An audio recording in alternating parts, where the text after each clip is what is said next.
NHL players have crazy secrets they don't want fans to know. Some of these will shock you.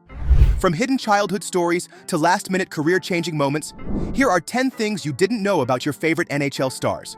Connor McDavid was always destined for greatness, but his journey started with a little secret.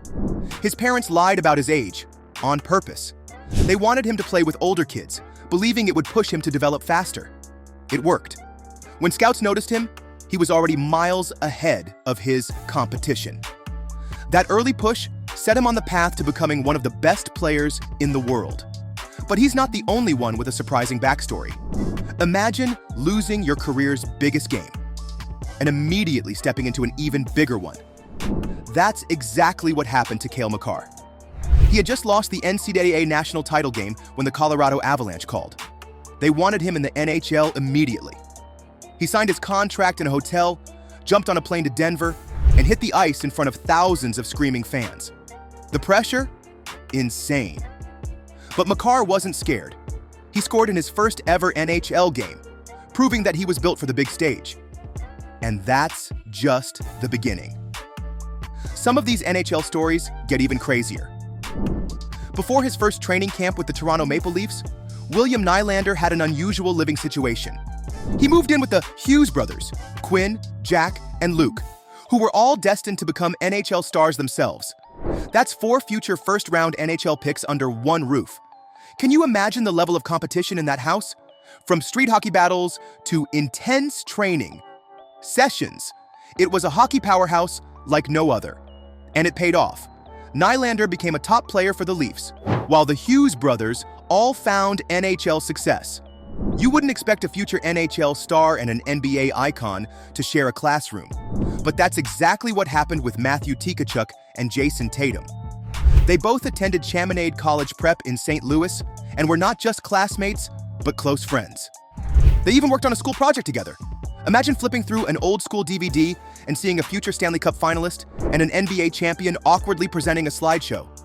Even though they chose different sports, their bond remains strong. Tkachuk has been spotted supporting Tatum at NBA games, and Tatum has returned the favor at NHL rinks. It's a rare crossover between hockey and basketball that shows how tight-knit the world of elite athletes is. Brent Burns is not just known for his signature beard and aggressive playing style. He also lives one of the most unique lifestyles in the NHL. While most players keep things simple with a dog or maybe a cat, Burns took things to another level. At one point, he shared his home with snakes, lizards, turtles, birds, dogs, and even exotic fish. It was practically a mini zoo. But he didn't stop there.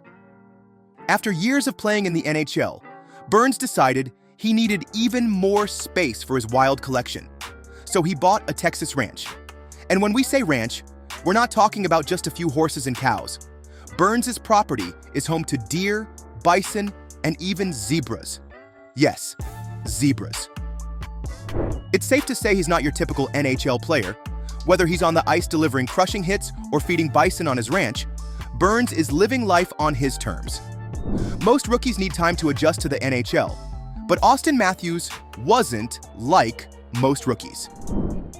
In his first ever game, he pulled off something that left fans, players, and even the league in shock. He scored 4 goals. Not 1, not 2, but 4 goals in his very first NHL game. It was unheard of. The league was so stunned by his performance that they gave him a drug test. That's right. Matthews was randomly selected for testing right after his historic debut, as if the NHL couldn't believe what they had just seen. And the crazy part? It happened again. Later in his career, after scoring back-to-back hat tricks, the NHL hit him with another drug test. Matthews took it all in stride, laughing about it later. But it just goes to show, when you dominate the league that hard, people start wondering if it's even real. Once Austin Matthews could have been a professional athlete, but his sport was not hockey. Arizona wasn't exactly known as a hockey state, yet the young Matthews was heading for a baseball career. His father, Brian Matthews, was quite a player himself and expected nothing less than that his son would mirror his admirably successful baseball career. Matthews was a natural. He possessed skills, power and athleticism enough to have gone quite far in baseball. The only problem? He believed the game took longer than it should to get done. While others were dreaming of hitting home runs and winning pennants in the MLB, Matthews was bored, waiting for the next play to commence. At 13 years old, he made the bold decision to walk away from baseball and focus entirely on hockey. It wasn't the safest choice. After all, how many elite hockey players come from Scottsdale, Arizona? But Matthews didn't care. He loved the speed, the intensity, and the constant action of hockey. It turns out he made the right choice. He became the first overall pick in the 2016 NHL draft, the face of the Toronto Maple Leafs, and one of the best goal scorers of his generation. But if he had stuck with baseball, who knows? He might have been hitting home runs instead of scoring goals. David Pastrnak made an effort to pursue his dream of being an NHL player. This dream, however, was not only his own, it involved other people also. His father, Milan Pastrnak, who also played hockey, grew up in the Czech Republic. From the outset, he understood his son's potential to the extent that he devoted all he had to ensuring that Pastrnak had the chance to succeed. Milan worked long hours and did many things to support David's hockey career. He was instrumental in letting his son accomplish the NHL dream. But the moment David appeared to be getting closer to achieving the dream they have always shared, tragedy befell him. In 2013, Milan was diagnosed with cancer. The man who was his biggest supporter was suddenly battling for himself. Despite his illness, Milan breathed nothing but inspiration into his carrying forward the message that every dream was worth pursuing. Unfortunately, he passed away in 2013, just a year before David was drafted into the NHL. Very disappointed, Pastrnak remembered all the things his father did so that he could eventually get to this point, but never watched him make it. Instead of letting that destruction break him, Pastrnak has used the fuel. He played every game with his father in mind, vowing to honor his legacy. And today, one of the NHL's most electrifying goal scorers and Stanley Cup finalists, he's well loved by fans. Making the NHL had never been more about personal achievement than it was about being able to fulfill part of his father's dream for him. And each time he stepped onto that ice, he would carry that legacy with him. Although Patrick Kane is one of the most talented players in the NHL, he is also known for something else chewing on his mouthguard the entire time.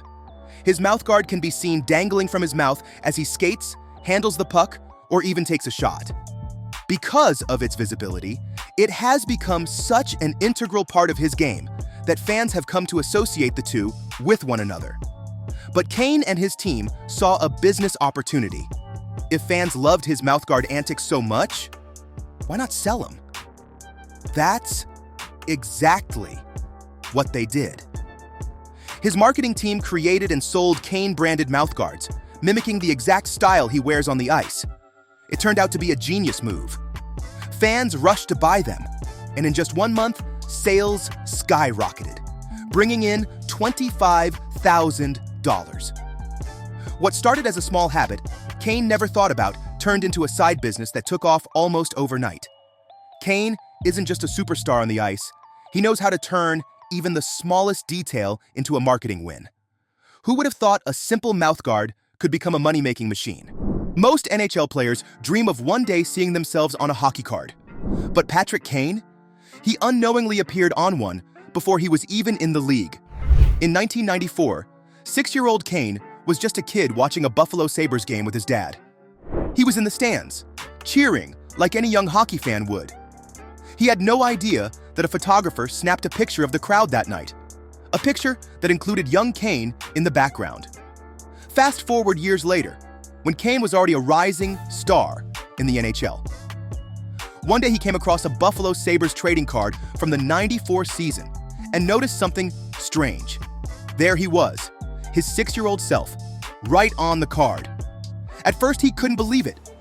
How could he have ended up on a hockey card before he was even a player? But there he was, frozen in time as a young fan before his NHL career even started. Kane took it upon himself to get the card, which became a cherished souvenir. A tangible memory of where his hockey journey began. Not on the ice, not with a stick in his hands, but in the stands as that little kid who dreamed of one day playing in the NHL. From a freak hockey card appearance at age 6 to becoming one of the league's greatest icons, Kane's very existence is proof that certain things in life are just meant to be. If you think these stories are insane, this will blow you away. A Jumbotron once came crashing onto an NHL ice practice. In 1999, the Buffalo Sabres were getting game ready when, seemingly out of nowhere, the Jumbotron came dislodged from its building rafters and crashed on the ice. Fortunately, nobody was injured, but it left a gigantic crater smack down along the center line. Expect the unexpected, especially in hockey. From crazy backstories to leave you gasping moments in the arena, there is never a dull moment inside the NHL. What do you think is the most jaw-dropping story? Tell us in the comments. And if you're interested in more insane NHL moments, please make sure to like and subscribe so you get notified. We've got even crazier hockey stories coming soon, so stay tuned. You won't believe what's next.